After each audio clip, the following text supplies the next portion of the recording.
Jehovah's Witnesses claim to have the truth, the whole truth, and nothing but the truth, so help them God. But does the history of their religion hold up under scrutiny? Let's get into it.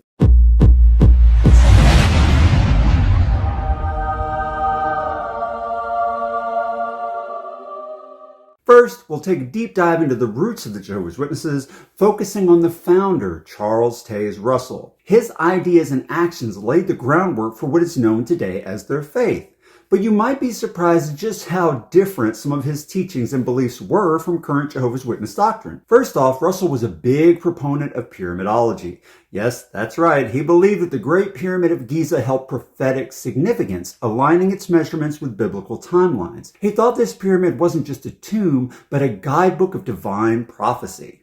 Now, considering that modern Jehovah's Witnesses don't hold any such beliefs about pyramids and in fact would find that pagan, it's pretty fascinating that this was a cornerstone of Russell's teachings. Moving on, Russell was also an early Christian Zionist, a belief that's quite distinct from the current stance of neutrality on political states held by Jehovah's Witnesses. He believed that Jews should return to Palestine and that this was biblically prophesied and divinely ordained. He even went as far as teaching that 1914 marked the end of the Gentile times and the moment when Jews were to take back Palestine. Quite different from the political neutrality emphasized today, isn't it? And here's where it gets even more intriguing: Russell's apparent connections to Freemasonry. While the official stance is that he wasn't a Freemason, he employed symbols in his publications that are strikingly similar to those used in Freemasonry. The winged solar disk, for instance, or even the design of his grave marker, a pyramid adorned with the cross and crown symbol, which also appears in Masonic imagery. These associations are curious, given that Jehovah's Witnesses have a clear stance against affiliations with secret societies or external groups. Last, let's talk about his approach to Scripture and leadership. Russell's interpretations of the Bible led to major doctrinal shifts from mainstream Christianity. His rejection of hellfire, the Trinity, and the immortal soul set the stage for distinct Jehovah's Witnesses beliefs. However, his leadership style and the controversies around his personal and financial dealings, like the Miracle Wheat scandal, were points of significant contention and led to various legal troubles. So, as you can see, Charles Taze Russell's beliefs and practices were quite eclectic and controversial, some of which are starkly different from or even directly opposed to the current doctrines of Jehovah's Witnesses today. Now let's get into the life and times of Joseph Franklin Rutherford, a figure as controversial as he was influential in shaping what would become Jehovah's Witnesses. Picture this: a man who started as a Missouri court stenographer and ended up as the unyielding president of the Watchtower Bible and Tract Society. His tenure was marked by stark changes, fierce opposition, and a personality that could only be described as polarizing. Now, imagine it's the early 20th century, and Rutherford steps into the leadership following the death of Charles Taze Russell, the founder of the Bible Students, which later evolved into Jehovah's Witnesses. Unlike the more diplomatic Russell, Rutherford was a brash, assertive figure, often seen as autocratic. Early in his presidency, he faced a major schism within the organization, a clash so severe that it led to a significant number of members breaking away. Here's where it gets really juicy. Rutherford didn't just tweak a few policies, he overhauled the entire doctrine and administration. He introduced radical new teachings, like asserting that Christ's kingdom began in 1914, not in Russell's 1878. And controversially, he moved away from the belief in the importance of Jews in biblical prophecy, a stark departure from Russell's views. But wait, there's more. During the Great Depression, while many were struggling, Rutherford lived in a luxurious residence known as Beth Sarim in sunny San Diego. Supposedly built as a retreat for the biblical patriarchs, he expected to be resurrected any day. And yes, while he was at it, he was chauffeured in not one, but 2 Cadillacs. You can imagine how that sat with people scraping just to get by. His doctrinal changes? They weren't just minor adjustments. Rutherford declared that celebrating Christmas and birthdays was pagan, reshaped the entire understanding of Armageddon, and even redefined who would be saved. Under his watch, the name Jehovah's Witnesses was adopted to distinguish his followers from the other Bible student groups that had splintered off. And if all that wasn't enough, Rutherford was known for his fiery rhetoric against anyone who disagreed with him, labeling his religious opponents as agents of Satan. He didn't mince words, and this hardline stance often led to public and legal battles, significantly shaping the public perception of the movement. So there you have it, an iron-fisted leader living in luxury while preaching austerity, driving doctrinal shifts that still resonate today, and not shying away from controversy or conflict. The Watchtower Bible and Tract Society, known for its pivotal role in the lives of Jehovah's Witnesses, has certainly made some bold predictions about the end times. These predictions, each of which has gone unfulfilled, have led to significant doctrinal shifts from the Society's leadership. Let's break it down into the most eye-catching parts. Starting in the late 1800s, Charles Taze Russell, the founder, had this intriguing mix of religious fervor and fascination with biblical chronology that led him to make several predictions about Christ's second coming and the establishment of God's kingdom on earth. The dates 1878, 1881, and 1914 were all flagged as pivotal years when significant eschatological events were expected to happen, including the return of Christ. Each time, when nothing happened, the Watchtower Society reinterpreted the predictions to mean something less tangible, often invisible changes in the spirit realm. Jump to 1914, a date heavily emphasized by Russell as marking the end of human rulership on Earth. When World War I started, but didn't culminate in the prophesied Armageddon, the movement was forced to rethink again. Russell passed away in 1916, but the date continued to hold significance, later reinterpreted by his successor, Joseph Rutherford, as the beginning of the last days. Rutherford wasn't shy about making predictions either. He set his sights on 1925 as the year when biblical patriarchs would be resurrected to rule on earth, a claim that led to the construction of the mansion in San Diego, Beth Serene, intended as their residence. When 1925 came and went without incident, the prediction was quietly shelved. Then came one of the most famous flubs, the prediction of Armageddon in 1975. This date was supposed to mark 6,000 years since the creation of Adam, aligning with the sabbatical millennium of peace and divine rule. As the date approached, excitement and activity among Jehovah's Witnesses surged. When the year passed uneventfully, the Watchtower Society later attempted to gaslight Jehovah's Witnesses, attributing the hype to eagerness and misunderstanding among the faithful. You see, back then, some were looking to a certain date as signifying the end of this old system of things. Despite the fact that the then governing body member and vice president of the Watchtower, Frederick Franz, very clearly stated the end would come in 1975. So you see, we haven't got much left to this year 1975. It's going to end at sundown of September the 5th.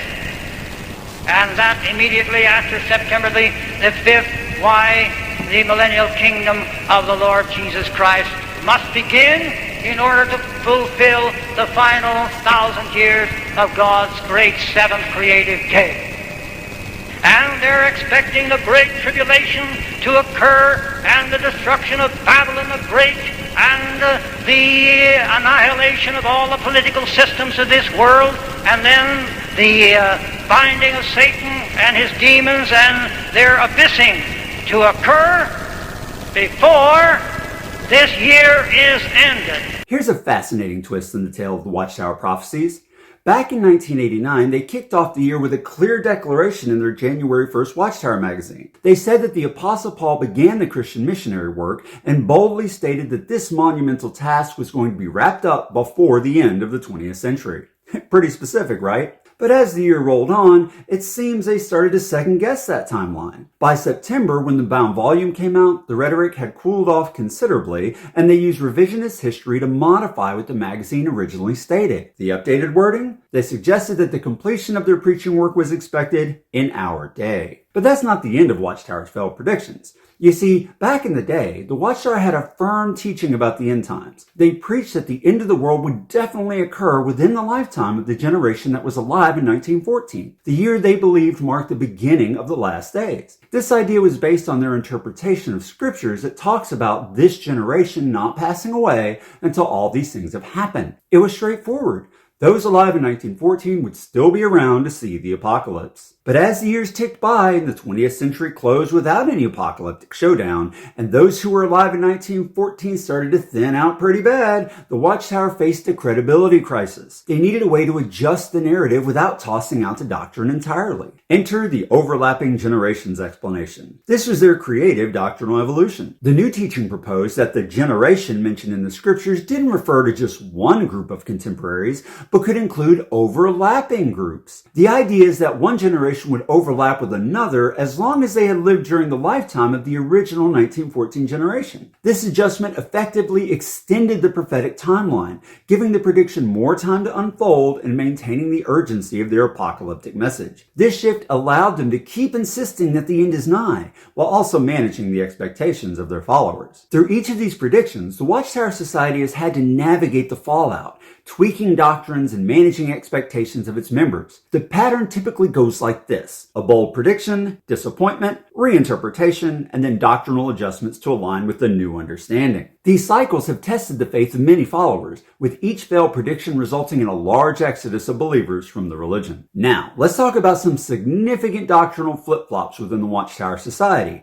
reflecting how their teachings have evolved, sometimes quite dramatically, under different leaderships and societal influences. Initially, under the leadership of Charles Taze Russell and Joseph Franklin Rutherford, Jehovah's Witnesses did not practice shunning in the way it's observed today. In fact, Rutherford was quite vocal against the concept, labeling it as pagan and criticizing similar practices like excommunication in the Catholic Church, which he deemed unscriptural. However, this stance underwent a radical change 4 years later in 1951 under President Nathan H. Knorr. The new policy mandated strict shunning of disfellowship members, significantly altering the social dynamics within the community by enforcing a policy that cut off unrepentant members not just from spiritual fellowship, but often from family ties as well. Another notable doctrine flip involved the interpretation of the superior authorities mentioned in Romans chapter 13. Originally, the Watchtower Society taught that these authorities referred to secular governments, a stance that supported members' adherence to laws and governance. However, this interpretation changed during Rutherford's presidency, where superior authorities were taught to mean Jehovah and Jesus Christ exclusively, dismissing earthly governments as part of Satan's world. This change significantly impacted how witnesses viewed and interacted with government authorities, often leading to legal conflicts. In 1962, under President Knorr, the interpretation was reversed back to the original stance that superior authorities referred to secular governments, realigning the teachings with a more compliant stance towards civil obedience. The Watchtower's teachings on medical procedures have also seen significant reversals. Initially, there was no explicit restrictions on organ transplants. However, in 1967, the Watchtower declared organ transplants as a form of cannibalism and hence unacceptable for Jehovah's Witnesses. This stance was reversed in 1980, when organ transplants were deemed a matter of personal conscience. A similar evolution occurred with the policy on blood transfusions. Initially accepted, the practice was banned in 1945. Over time, while the ban on blood transfusions remained, the stance on blood fractions has softened, allowing members to accept some fractions as a matter of personal conscience. These changes illustrate how the Watchtower often does an about-face on doctrines they claim were spirit-directed, which is obviously impossible unless God is routinely changing his mind on what he thinks is right and wrong. Throughout its history, the Watchtower has veered through a labyrinth of bizarre beliefs, abrupt doctrinal reversals, and a slew of failed prophecies. Founded by Charles Taze Russell, the organization clung to outlandish ideas like pyramidology and set specific dates for the apocalypse, all of which fizzled out without event. His successor, Joseph Franklin Rutherford, initially blasted practices like shunning as pagan and unscriptural, only to have later leaders like Nathan Knorr do a complete about-face, implementing strict shunning that severed family ties and enforced social isolation. These leaders flip-flopped on major doctrines, including the interpretation of superior authorities and the acceptability of medical practices like blood transfusions and organ transplants, showing a pattern of erratic shifts that seem more about control than scriptural fidelity. This history of changing doctrines and unfulfilled predictions reveals an organization struggling to maintain credibility and authority, often at the cost of its members' trust and well-being. But that's what I think. What do you think? Be sure to tell me in a comment below. Don't forget to like this video, to subscribe to my channel for more videos like it, and if you want to support the work I'm doing, click the join button below. If you don't see the join button because you're not yet subscribed, first subscribe, but you can see the link to become a channel member in the video description. And as always, thanks for watching.